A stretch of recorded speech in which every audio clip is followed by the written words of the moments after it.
Hi everyone, my name is Gianluca and I'm an Innovation Program Lead at the Next Web at TNW.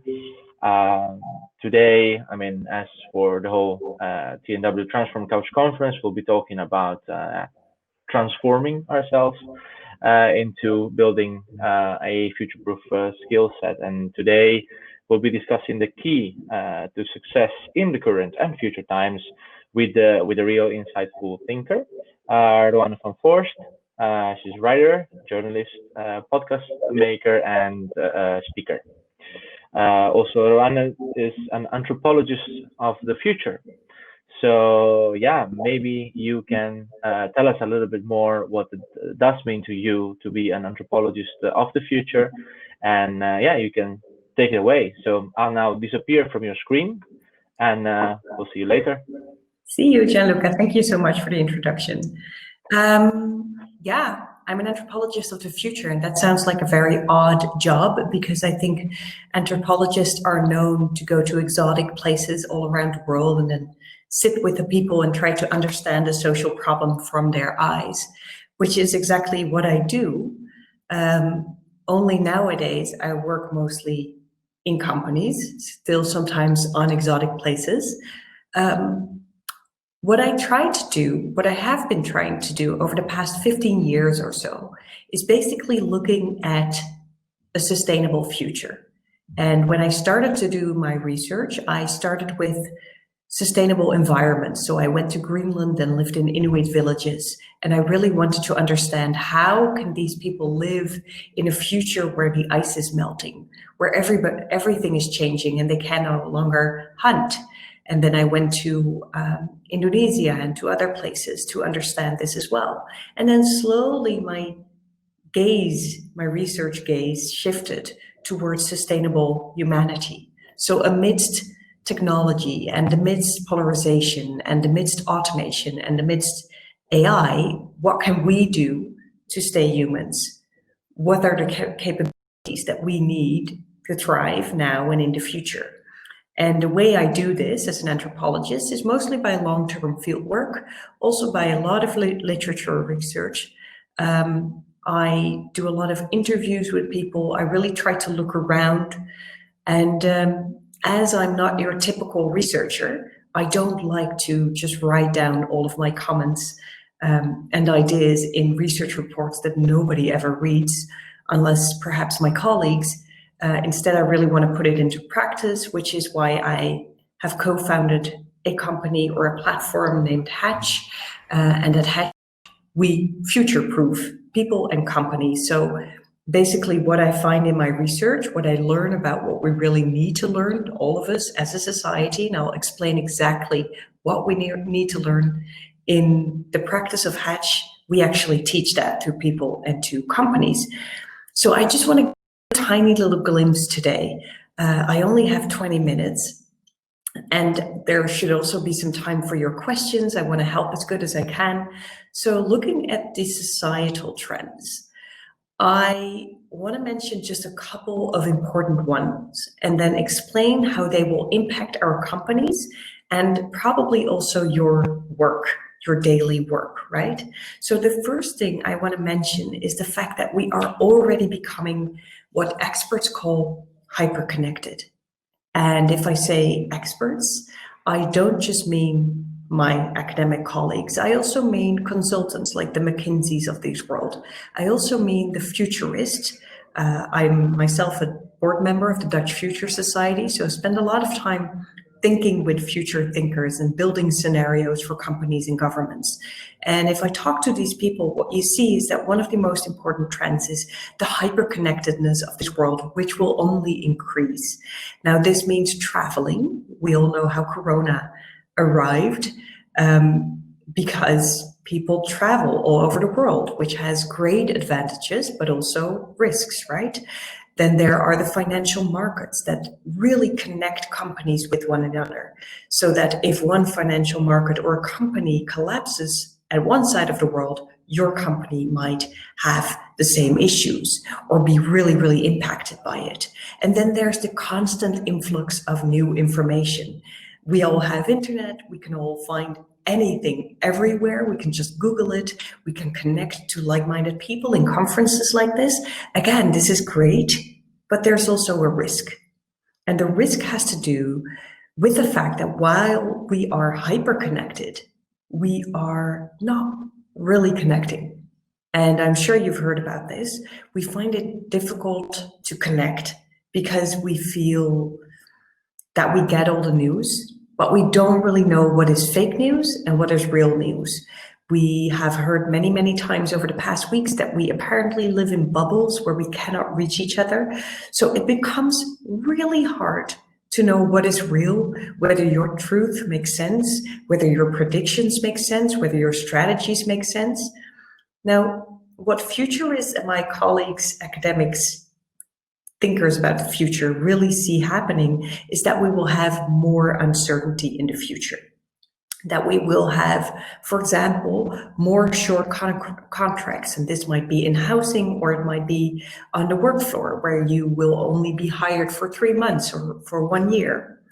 We will also see quicker changes in the economy and in the political sphere and in work projects. So you constantly, basically, have to make new decisions and react really quick on new news coming in or on a new situation suddenly happening. And you have to make really fast and right decisions in order to thrive. Now, that means more innovative thinking is needed, more risk-taking is needed, more courageous leadership is needed, where you say, hey, I feel that this is happening, so we have to go that way. But what we see in practice is that there's a fear of failure culture in many workflows and also in society. And that has to do with the fact that if you only give me a short-term contract, I will always be afraid to make a bad decision. I will be afraid to fail because you might fire me, right? And so what you see is that we need this, but we get this. And I'll talk to you more about this later on, but I want to skip to a second societal and work transformation that we're heading towards. And that has to do with something that you know already, namely technology, right? There will be more AI, there will be more automation. Now, on the level of the society and the work floor, the pros are that we will be more productive as a whole, right? We will be more productive, we will have improved corporate performance, and we will have prosperity. But the downside is that it can feel as if we're living and working in a less humane environment. Because if you get more automation and if you get more AI, and let me start sharing my screen here because I think it might be interesting. I've actually prepared some slides. I was almost forgetting about it.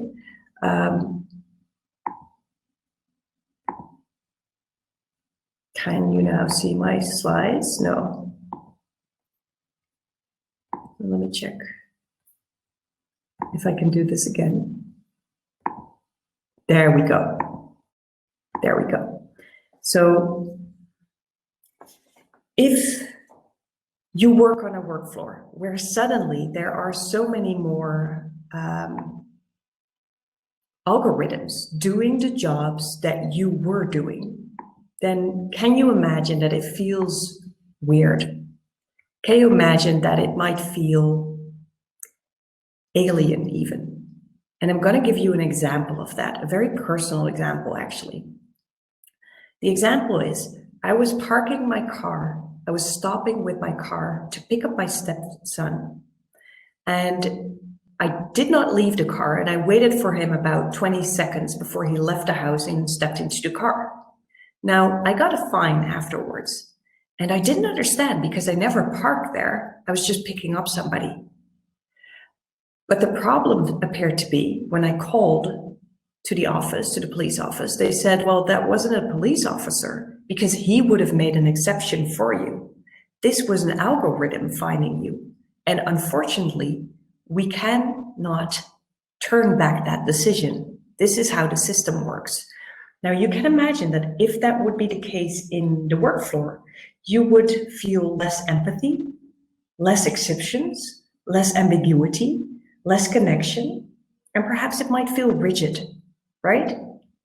On the individual level, the fact that automation and AI and algorithms are getting more important means that if you don't learn certain skills that robots cannot learn, you might make yourself redundant. Companies really need to rethink how work is organized. And that also means that you and I need to take responsibility because we need to be smart and think ahead. There are certain skills that this robot guy here can never learn, but you and I can. And I'm going to give you those skills and capabilities. But it's good to remember that with many of these skills and capabilities, we were actually born. They were innate to human beings. But we've unlearned them. And other skills we are going to learn. Now, a recent report of McKinsey said that there will be an increase in some demands, namely the demands that I will share with you soon, across all the industries by 26% in the US and 22% in Europe. So even if you work in an environment where you think, well, I'm not necessarily going to need those, you will soon see that within 5 or 10 years, your boss or the people that you work with will have found programs that do the work that you do now, but they will do it faster. That doesn't mean that you're no longer needed, but it means that if you want to stay needed, you'll need to learn something different. Now, these really are the most important capabilities that we have nowadays, or that we need nowadays, and that we especially need in the future. And I'm going to leave this here for a tiny little bit, just so you can look at it, while I'll explain why is this so important. Why is it so important to know about societal trends and about the things that you can do and should do? Well, because whatever I just said is yet to be created, right? Even as an anthropologist of the future, even as a board member of the Dutch Future Society, all these fancy names, of course, I cannot be certain about the future. And the reason is that there's not one future scenario. There never is. There's always different scenarios and people choose from them. So basically, you and I can decide whether we are going to be more productive and stay humane, or whether it goes down the hill. So you and I are the ones doing that. Technology itself is neutral. And remember that it was people who used nuclear energy for a bomb. And it are managers who can create a very toxic work culture. Maybe you've met one of them. Maybe you work for one of them. But it can be other managers who create really a nice environment where people can thrive, right, and self-develop. And it were politicians who, at least here in the Netherlands, created a nice social safety net for many years, and then came others who hollowed it out. So even though it sounds a bit dramatic, it's really us. We are the ones deciding if our companies will thrive, but also if we still feel safe in them. And then the good news is, and I already said it a little bit, these capacities are either innate to human beings or they can be trained. For example, advanced communication, that's something that we can be trained, that we can train in ourselves. We really have to learn that, and it might be more and more important, especially if we now live in an age where we start to work more cross-culturally, or with different cultures, or with different people, or with people that we don't even see in an office, but we just work globally with. Another one is critical thinking. This is typically something that can be trained. On the other hand is curiosity. This is something that you really, really had as a child, but you may have unlearned it because life happens, because you did well and worked hard and you forgot about curiosity and intuition and sometimes empathy because you're just so busy focusing on the goals, which are important too. Now, what we always say at Hatch is that these capabilities, they are like muscles, which means that you can train them, right? You can train them stronger. And that is what we help people do. And that is what I write about a lot and think about a lot. Now, underpinning all of these skills or capabilities, underpinning all of them are courage and resilience. And why is that the case? Because you courage and resilience in order to do all the other things. So those are the absolute must-dos, the ones that are really, really urgent. Now, courage means to see that something might be risky, to perhaps even be a little bit scared or feel there, but then to decide that something else is more important. Resilience means that you're able to bounce back. So say you've dared to take a risk, but it failed, like you thought of a new idea, but it didn't really work as well as you thought it would. Well, people really feel burned out and others are able to bounce back, right? Now that's resilience. And these, like I said in the beginning of my lecture presentation, are the two things that we really need in an ever-changing, more and more uncertain environment. So how does that look like to be courageous on the work floor? Well, it can mean risk-taking, which means thinking out of the box, daring to say, hey, we're not going the right way. I think we need to shift strategy. It can be really creative thinking, or it can be speaking up about something that you think is not going the right way, or something that can be improved, or something that is not just, which is something really, really important nowadays in complicated work floors. So there's typical ways of how you can relearn or build up your courage. And in a company culture, you can do it on the level of a company culture. It might mean to create incentives to take risk, which is something that we often do, and which is really, really helpful and has an immediate effect. On the level of the individual, it might mean finding comfort in the uncomfortable. And this is really something that you can train. And we have, and that's the good news, very well documented strategies and training methods that you can use and that will work within a couple of weeks. We have about 14 methods, and if you want, I can share the ones that you can do at home if we have some time, or give you some tiny tips there. But otherwise, I would really recommend you go to our website and have a look there, because we often share things there, or share tips or little articles. But one that might be really good is know that, for example, if you say, I want to become more courageous, then perhaps that means for you training yourself in micro adventures.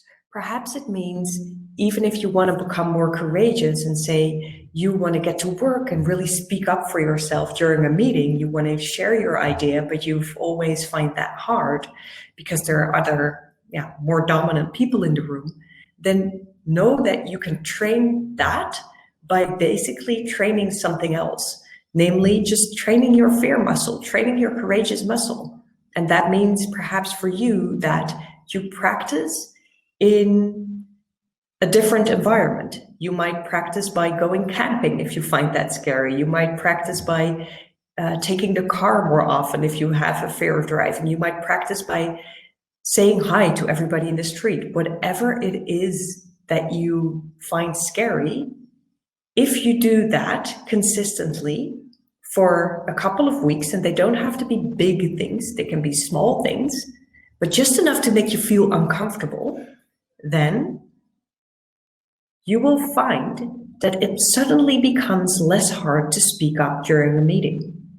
So I hope that if you want to future-proof yourself, you know now how to make a start. And I really hope that we all together do something about building up our courage muscles, because we will need those in the future. And together we can sketch our own future. And I'll get back now. You will still see me again in the video.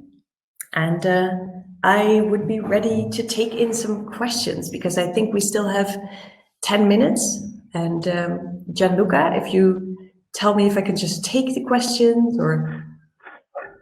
Yeah, so thanks a lot. First of all, thank you because it was, I think, it was a really interesting talk. It was really enlightening, and I think personally, I agree with you on most of the points that you have shared. I think we are ready for new. We're ready to, let's say, change, and we should be less afraid also of such change. And before we collect a few questions from the audience, I have a question myself. Yes, Uh, please. yeah. So basically, you talked a lot about individual change and how like we should as individuals uh, uh, be ready towards some changes, towards some learnings. But what can, for example, a corporation or an organization where we work, what can our companies do to support us in such a process? Are there places? Are there ways in which we can learn how to be more brave, more resilient, and so on? Yeah, absolutely. Because I think, there's always a risk, right? If you give people the individual assignment to you build up your courage. Hmm. Then it seems like it's the individual responsibility, which I think in many companies is not fair. Because if you say, well, you should just train yourself in taking more risks, but there's no safe environment in which there are incentives for doing that, then you're going to try and you're going to be failing or you're going to get fired, right? So, Yeah. so Yeah. that wouldn't work. So this is why both in my research and in what we do with Hatch, we do both things. What we do is we don't really give the training as people know them. Hmm. We give real life experiments. So we work in a self-developed methodology where we give people experiments. So people on the work floor, we talk with a company, and both individuals can join, but also oftentimes we get a group of people in the same company. So we give the people experiments, and then we collect with very experienced facilitators and trainers, we collect the data. So how did it go, guys? How can we reflect together? And then we can see instantly what are the problems, if I may call it that, in a certain company. Now, this is really, really useful because oftentimes you have, think of the regular training where there's a facilitator, you have many post-it cards, and all people can speak up like, oh, this is what I think should happen, but you don't really see from the observing of the behavior what goes wrong. So this is where we get in, and then we facilitate how can we really change together. Found, and it can be anonymous, right? It can be, this is what we saw happening. So here's your values, but this is what we see people do because this was their reason to do it without mentioning names. And then we sit together with the managers, for example, to really try and see how we can create a different culture. The reason why they work with us is because people see that the change is needed in order for them to be thriving. If they are going to stay behind because nobody dares to take a risk, the good managers know that's not going to be good for their companies because they will not have the innovative thinkers, or maybe they will have, but they'll be just silently sitting at their desk. So I think you're very accurate there. It's not an individual responsibility per se. It's something that is both individual because you have to train yourself, otherwise it's just not going to work. And your manager saying, hey, it would be good if we would all be more courageous doesn't work either. You really have to train that muscle in order to feel what it is. At the same time, if the culture doesn't change, nothing changes. So we try to do both ways. Yeah. Cool. I couldn't agree more, and thank you for that. I'll move on to a question from Jos, who asked, "What do you think should the HR department do differently?" Well, that's a very good question as well. And I find it also a very hard question because I found so far, maybe I'm just too much of an academic for this, but I wish I could give you a universal answer. But what I see is that the HR departments really change per company. And let me give you just an example. When I was asked to think about diversity and inclusion, which is now, for good reasons, a very trending topic, you can see that in every company, diversity really means something different. And the problems around diversity and inclusion also really, really differ. So some HR departments are really, really aware of the fact that they don't want to have only white people, but they might be completely blind for, I don't know, handicapped people, or for the fact that some people are not coming from the Netherlands, if we talk about a Dutch company, but they feel completely excluded and they feel that they're being outside of the culture, so to speak. So for that company, the conversation becomes very, very different. So I think for all of us, but especially also for HR departments, anthropologists always say, don't just look at what there is, but also try to see what is not there. So try to see your own blind spots. And sometimes this can be done through working with us, but other times it can be done if I work as an anthropologist in a company, I would make a photo, for example, to show something to people, like who's in the board, who's not here in the meeting, who's not very active in things, those kinds of, who's silent, who is not speaking up. Those blind spots are very hard to see for yourself, but sometimes it's enough for HR departments to ask that questions. Who do you think are excluded? Who is silent, who is not active? What are we not seeing? What are our blind spots? Some people are reflective enough, but it's hard, and it can be really, really useful then to ask for opinions in a broad way or to ask for external support. So I would say, depending on the company, spots, that's where we have to start. Cool, thanks. I think I think you're touching many valid points, and I think that by being an expert in the Netherlands for around 8 years, I can recognize a few of behaviors from different HR departments that been interviewed or had the pleasure or non-pleasure to work with. But yeah, moving to the next question. The Dutch always think that we're brilliant, right? We're perfect at everything. We're very open, very liberated. We don't exclude at all. Yeah. Yeah. Well, I'm from Italy. We're not a country of saints either. Moving on, I have a question from Daniel. What can we learn from our past and our human nature that helps us to prepare for our future? Well, that's a nice question, Daniel. I think one of the things that I'm thinking about on top of my head is wrote an article about how societies, and you can see the same happening in companies as well, respond to crises like the corona crisis at this moment. We always think, or many of us think, that this is worse than we've ever had, or this is unprecedented. We've had many crises, and we have historical reports about how people dealt with it. So I define 4 stages, emotional stages of where people go through, and very broadly, it works like you're overwhelmed with a shock. In stage 2, you start to see the good sides. You're like, hey, working at home is kind of nice. And you're laughing about the friend who was creative enough to organize a dinner event online, right? It's fun. And then number 3, you start to get numb because, you're getting tired and it's just lasting. You don't know how long. And then phase 4 is really finding a new way of dealing with things. So you're getting used to things, and some things have changed and some things haven't. And if you'd read the article, or you can find it on our website for free, that is one of the reasons, or one of the helpful things of looking back at the past, just to see, you can recognize in your company or in your environment where people are at. And everybody will, have different experiences there, but we all basically go through the same phases. And I think that might be one of the reasons, or one of the helpful perspectives at this moment. Cool, thanks.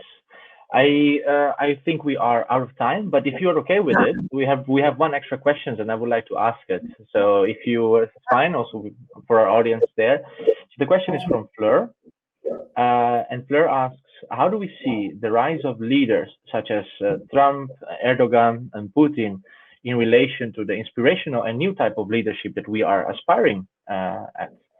So yeah, that's a question. Yeah, that's a wonderful one. Well, I know, Fleur, yeah, that's why I wanted to ask it. yeah, well, Fleur, I do think that what we see and what we often see is that in moments of crisis, you can see that a culture of fear arises, which is a very well-known political strategy. And if people are afraid, they want control and they want clarity and they want strong leadership, right? I think that the culture of fear is not what we should create in companies, because if people get fearful enough, yes, they will follow their leader, but they will do so in a very uncreative, lockdown, literally, manner, which we know is not good for production. It's not good for innovative thinking. So in culture of fear, what we want to create is a culture of safety, where people feel safe and carried, and they can feel that it's okay to take a risk or to dare. And I'm just going to give you one example of something that I do every week with my team of researchers. I ask them each week, instead of what have you been doing, I ask them, what did you try that did not work out? And they share with each other and with me, their boss, what they tried and what didn't work out. Like they send out emails, they tried calling people, they thought of a new theory, didn't work. They failed, so to speak, right? But in that way, we're training that they feel comfortable with taking such risks, and we're building an environment in which taking such risk is safe. So I think the strong leaders that we see in those countries that you're mentioning, Putin, they work with the culture of fear. And I think the new type of leadership, we need to strive towards a culture of vulnerability, where vulnerability is safe, risk-taking is safe, where people know you will not be fired, you will stay with us because we appreciate it if you dare to speak up, because we perspective. So that means perhaps strong leadership in soft skills, because all of the capabilities that I just mentioned and showed you on the slide, they're called soft skills. I don't know why. I kind of hate that division, hard, soft, but they're gonna be the future. So a good, successful leader will be really, really good in those skills, and good, successful workers as well. So it's the era of the more feminine type of leadership, under which we say it's the soft skills. Yeah. And that's not Putin. That's not Trump. And unfortunately, we have too many of those examples. So yeah. But Roanne, thanks again for this chat. I think this was the last questions. Any other remark you want to leave to the audience before we close? No, just know that Martijn should be here somewhere in the audience as well. He's my co-founder. We're always happy, seriously, to think with people. So just find us at iamhatch.com or just get in touch. And we're always happy with digital coffees. Sometimes we organize dinners as well, you know, just to really get in touch with like-minded people. So just know how to find us. Cool. Thanks again, Roanne, for everything. Thanks to the audience for listening in, and yeah, enjoy the rest of the conference. Do so. Bye-bye. Bye-bye.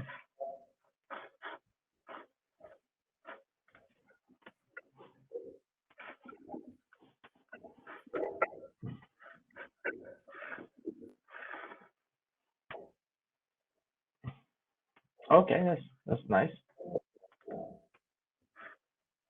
Can people still hear us? Yeah, people can still hear us. Jana saying, I'm off to greeting random people on the street. Yeah, that's good. Yeah. Go, girl. You train your fear muscle and let us know how you're doing. No, this was really nice. Such good questions of the audience and of you as well. I was really enjoying it. Yeah, me too. You know, it's a topic that is sometimes it's very hard for companies and individuals to face. You know, I've been through trainings myself, and what's always been difficult is like, okay, what should I change about myself? Because I think in some environments that are created on the job as well, like you are sometimes you are brought to believe there's something wrong with yourself. And therefore you're like, hey, you need to do this, you need to learn that, and of course this is part of a learning process that everyone is involved with, but I think the premises for people to learn new skills and adapt should be different. There should be more towards the together aspect. Like we are in this together. We are facing some challenges. Let's go for that. I think, if it becomes more trendy, so to speak, to learn these things, you will automatically create a very different talking culture and conversation about it. I think Exactly. what we see now is that we have, I don't know, one person who feels, hey, maybe we should, become better at really complex communication, which is something that you can train. There are just really nice methodologies for this. Or somebody who says, we need to learn to think outside of the box. But then if it's not carried in a community, then maybe this is just one person, doing the online training. That's not really helpful. So I think it's time and write articles about how important this really is. And the main way to do this, unfortunately, for companies is really showing them that this is the way to thrive, right? Also financially, this is the way to continue to be profitable. Yeah. Exactly. There's been many companies that have not as many as we wanted, that have said already, okay, I'm going to move towards a purpose-driven economy. Purpose is better than profit, and if I will show that I'm achieving my purpose, then profit will follow anyway. That will make my company profitable, and that will make my talent thrive and my people excel. Like I think in the Netherlands as well, there's been Unilever who's been going around for a couple of years now, saying, well, we don't care about the profit. It's all about the purpose, and we need more of those companies that put priorities for their own organizations, like the planet and the climate change recovery and diversity and equality should be on top of their agenda. And if that happens, then the company thrives as well. I'm sure of it. It's a one-on-one relation. Yeah, and the interesting thing is that really times are changing in the sense that think of working for banks 15 years ago for a financial bank, you'd be proud because you could, people could see you come in and know you have a nice car and, on a party that would be fine. Mm-hmm. Nowadays, you have many young people working for financial banks and they feel embarrassed. They don't dare to, it's not a cool thing. They're seen as the criminal guys. Now that's too black and white as well, of course, but just to indicate that nowadays working for an oil company or for a bank doesn't have the same social status as it used to have. So I think for many companies, it really, in order to attract the talented youngsters, it becomes to really stop greenwashing and really see, can we be more transparent and really become a different type of company? You see, for that reason, why the Shells of this world are now really investing into alternative energy fuels, right? Because they want to keep the people, because they want to keep the audience and the customers. It's interesting times that you and I live in. Yeah, exactly. I'm just curious to see how this transition, how long will it take? I mean, this energy transition, global climate change, and diversity have been hot topics not for the past few months, but have been hot topics for the past few decades. If we look at climate change, there have been movements from the 70s of people that said, okay, we need to do something, and so on one end, I put a lot of trust in our generation of, let's say, the woke people to actually demand that change. On the other hand, I'm like, when will it be strong enough that will actually make an impact? Yes, and I think there's a risk where people talk a lot about a transformation. You can see this now with companies who have people working at home, right? Yeah. There's a lot of people working at home. They might like it, but the company still thinks but as soon as we can, we'll move back to the new normal. Now, I think if a company really wants to make a transformation, they should ask, okay, what is it then that you like so much at working at home, And if that's the case, should we not do something about our policy, perhaps? And, it's a lot of companies who do that, but it's not all of them. No. The first in the letter, you're not going to change anything. You're just going to, get your people back.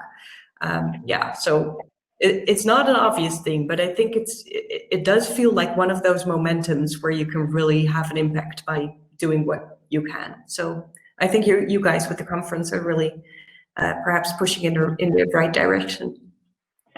We try our best. There's a lot of work to do. But of course, we try our best. All All right, so I'm gonna head towards my companion, Martijn, who is waiting for me in another room Oh, for cool. another meeting, but a nice one. And I hope we meet. You know how to find me, and all of the people know how to find me, so that's good. Yeah, Thank you for having me. perfect. Thanks again, and thanks to the 11 last people who stayed till now. Yeah, cool. Bye. Bye.